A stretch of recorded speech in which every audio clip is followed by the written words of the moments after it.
장 25절에서 26절 되겠습니다. 사도행전 16장 25절에서 26절 되겠습니다. 찾으신 줄 알고 제가 봉독합니다. 한밤중에 발과 신라가 기도하고 하나님을 찬송하며 제수들이 듣더라. 이에 갑자기 큰 지진이 나서 옥토가 움직이고 문이 곧 다 열리며 모든 사람의 메인 것이 다 벗어진지라. 아멘. 우리 기한 강사님은 국제노봉사의 고문이시고 축복받은 게 담임이신 이용희 목사님이십니다. 말씀의 제목은 찬양의 능력이란 말씀 증거하실 때 큰 은혜 받으시기 바랍니다. 나오실 때 오늘도가 할렐루야로 맞이하겠습니다. 우리 목사님 모시겠습니다. 할렐루야. 우리 잠깐 하나님 앞에 기도드리겠습니다. 어제나 오늘이나 동일하게 살아계신 우리 아버지 하나님 은혜와 사랑을 감사드립니다. 우리 인옥 찬양제 38회까지 이어오게 하신 아버지, 오늘도 찬양을 통해서 큰 영광을 받으시옵시고 참여하는 모든 이들에게 한없는 은혜와 축복이 되게 하여 주시옵소서. 사단 역사하지 못하게 하시고 하나님 기뻐하는 찬양제가 되게 하여 주옵소서.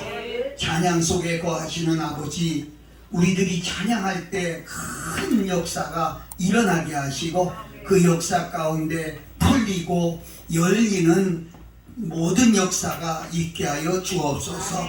연약한 종입니다. 주의 앞에 맡기오니 주님이 함께하여 주시옵소서. 감사드리고 예수님 이름으로 기도합니다. 아멘. 아멘. 오늘 주신 말씀을 생각하면서 찬양의 능력, 찬송의 능력, 이런 제목으로 잠시 말씀을 드리려고 합니다.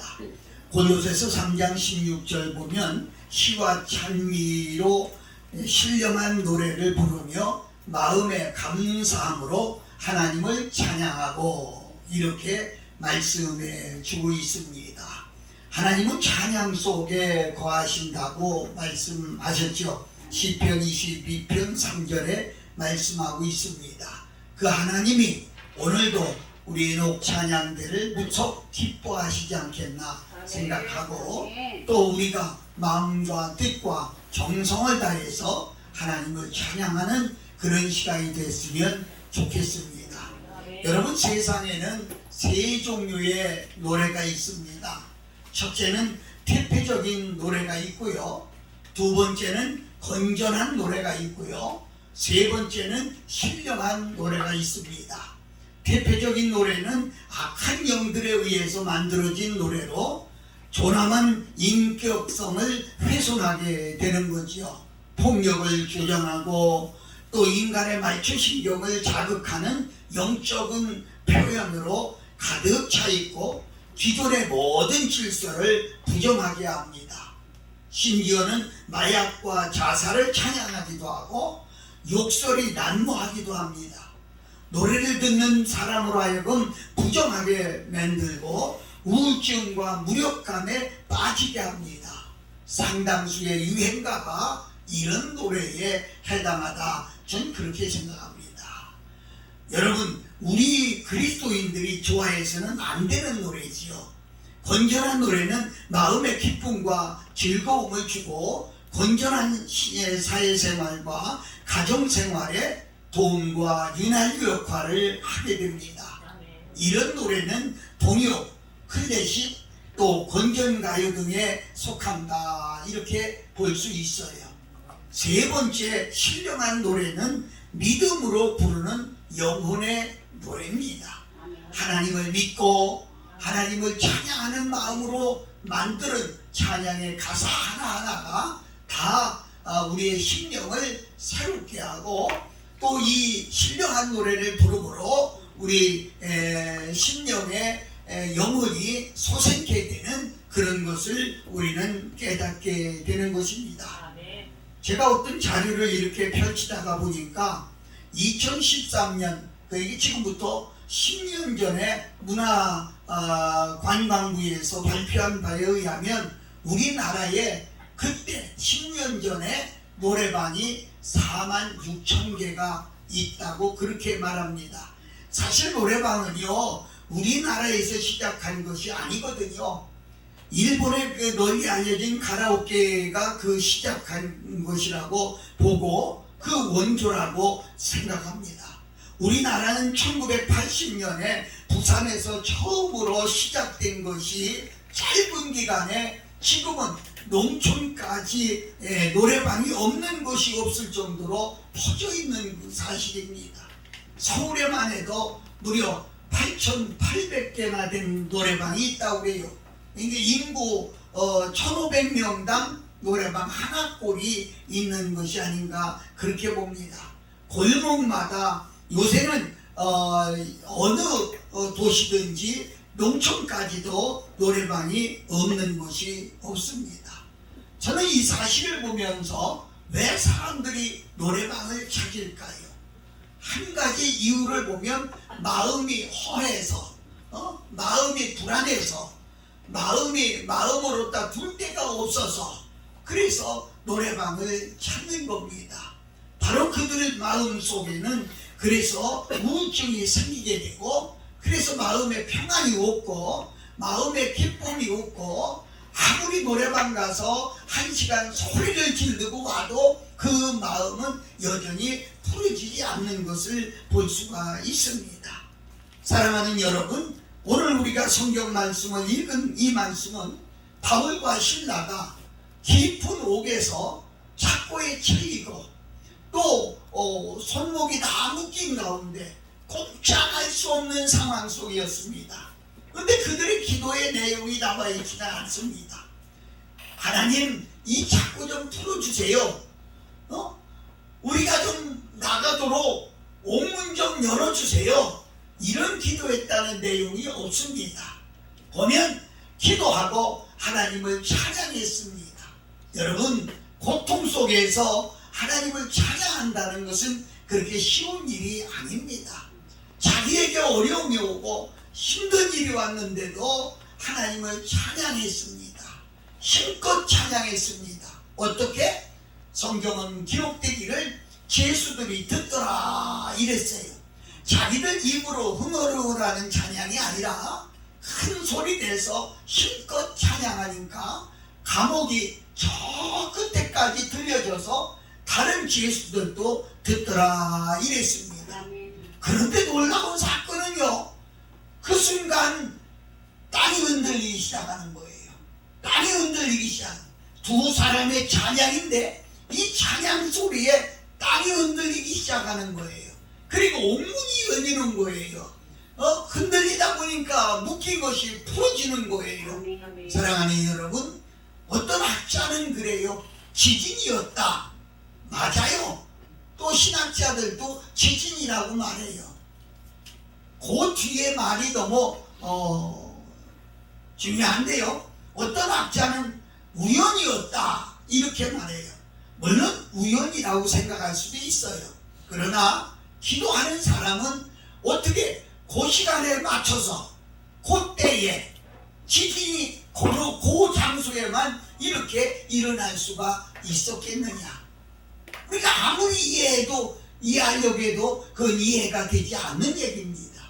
그건 분명히 나는 단연코 찬양할 때 하나님이 땅을 흔들어 주셨구나, 지진을 일으켜 주셨구나, 그래서 옥문이 열리고 착고가 풀어지는 그런 놀라운 축복의 역사가 일어났다 이렇게 보는 것입니다. 사랑하는 여러분, 여러분과 내가 오늘 이 찬양제에 참석해서 찬양 한 곡 하는 것이 그냥 한다, 그냥 이렇게 넘어갈 수도 있어요.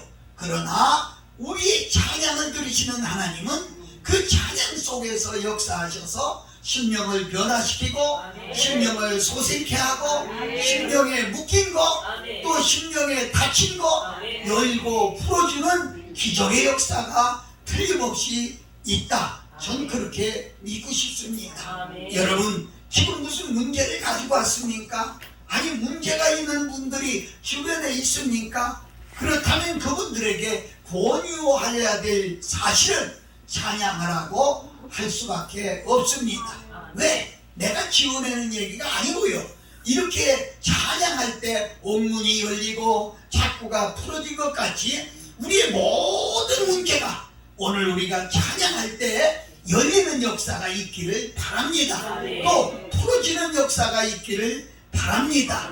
여러분 찬양할 때 사무엘상 16장 23절에 보니까 사울이라고 하는 왕이 악신이 들렸을 때 다윗이 비파를 치면서 찬양할 때 그 속에 있는 악신이 떠나갔다고 그랬습니다.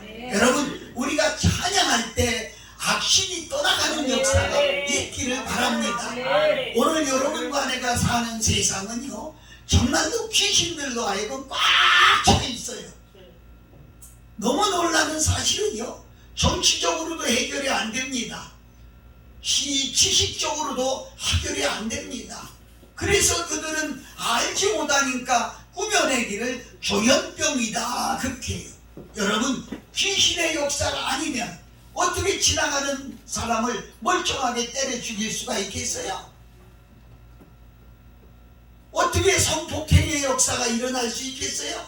이건 심령 속에 귀신이 들어가서 악신이 들어가서 이 무서운 역사가 일어나는 겁니다. 이런 치료의 약이 없습니다. 여러분에게 분명하게 말씀드린다고 하면 이걸 치료할 수 있는 것은 찬양의 능력뿐이 없다 이렇게 말씀할 수 있어요. 우리는 힘이 없어요. 능력이 없어요.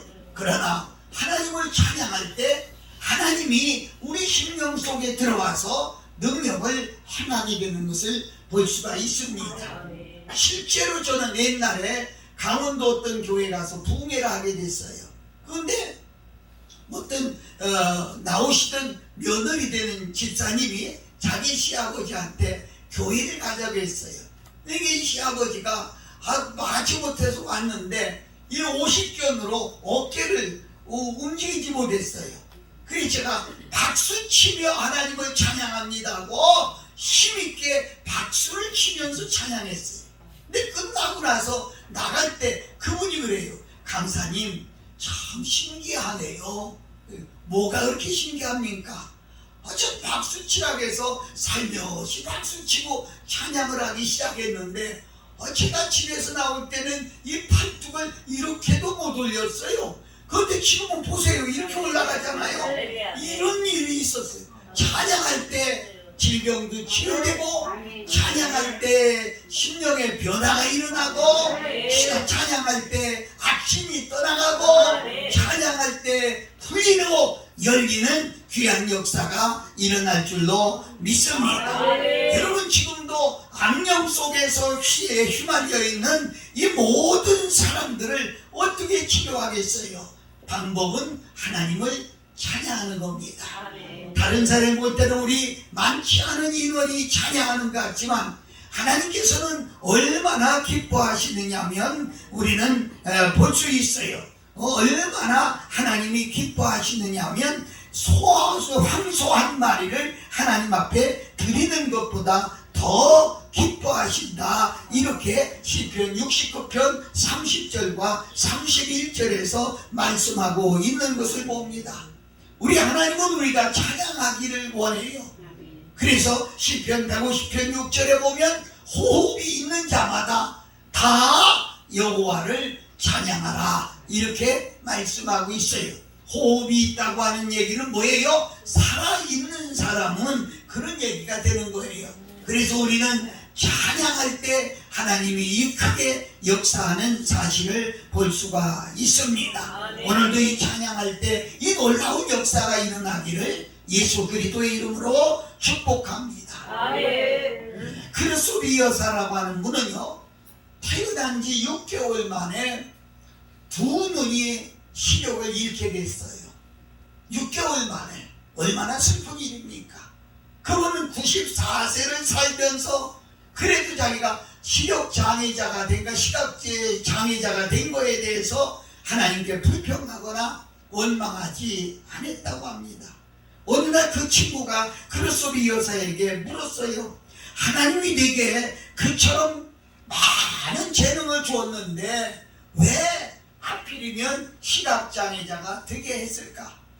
내가 네 눈을 볼 때마다 너무 안쓰러워서 견딜 수가 없구나 그랬어요. 이 말을 들은 크로스비 여사는요 이렇게 대답했어요. 만약 하나님께서 내가 태어날 때 네 소원이 뭐냐 하고 물으신다면 나는 시각장애자가 되게 해주세요 라고 말했을 것이다.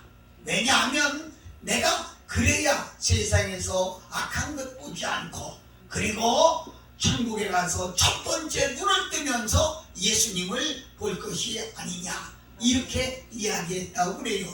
정말로 얼마나 귀한 신앙인지 알 수가 없죠. 이런 신앙을 가진 그분은요 무려 찬송의 시를 2,000곡이나 썼어요. 여러분과 내가 가지고 있는 찬양에도요 무려 24편이나 있습니다. 대표적인 말적인 찬양으로 보면 옛날 찬송가 204장 예수로 나의 구주 삼고, 또 446장 오 놀라운 구세주, 정말로 내 마른 땅을 나온다 거라도, 이 찬양을 하면서 정말로 얼마나 기뻐했는지 모릅니다. 저는 오늘 이 말씀을 전하기 전에 집에서 이 두 가지 찬양을 할 때 큰 마음에 감동이 왔어요. 그리고 내 마른 땅을 나 홀로 걸어가도 정말 찬양할 때 눈물이 글썽이지 않을 수가 없었습니다. 사랑하는 여러분, 어떻게 보면 정상적인 돈을 가지고서도 하나님의 은총과 섭리를 찬양하지 못하는 사람들은 진짜 시각장애인들이 아닌가 이런 생각이 들어가는 것입니다. 사랑하는 여러분, 찬양을 잘하고 못하고를 따지려고 하는 게 아니라 하나님 기뻐하는 찬양, 우리가 마음껏 부를 때에 우리는 찬양만 하는데 역사는 하나님이 하시고 일은 하나님이 하시고, 그래서 이 찬양제를 통해서 찬양할 때 여러분 가정과 여러분 기업과 여러분이 섬기는 교회와 여러분이 하는 모든 일에 하나님은 분명히 축복으로 역사해 주실 줄로 믿습니다. 오늘 이 찬양제를 통해서 하나님께 큰 영광 되기를 원하고, 찬양하는 여러분들에게 하나님께서 주신 성대로 아름다운 찬양으로 마음껏 하나님을 기쁘게 하는 그런 찬양대가 되기를 예수 그리스도의 이름으로 축복합니다. 우리 기도하겠습니다. 거룩하신 아버지, 은혜와 사랑을 감사합니다. 이번 찬양제를 통해서 하나님 큰 영광을 받으시고 찬양하는 모든 일들에게 하나님 성대에 축복이 있게 하여 주시고, 또 찬양을 부를 때 하나님이 지혜와 명철을 주셔서 정말 감사함으로 찬양할 수 있게 하여 주시옵소서. 감사드리고 우리 구주 예수 그리스도의 이름으로 기도하옵나이다. 아멘.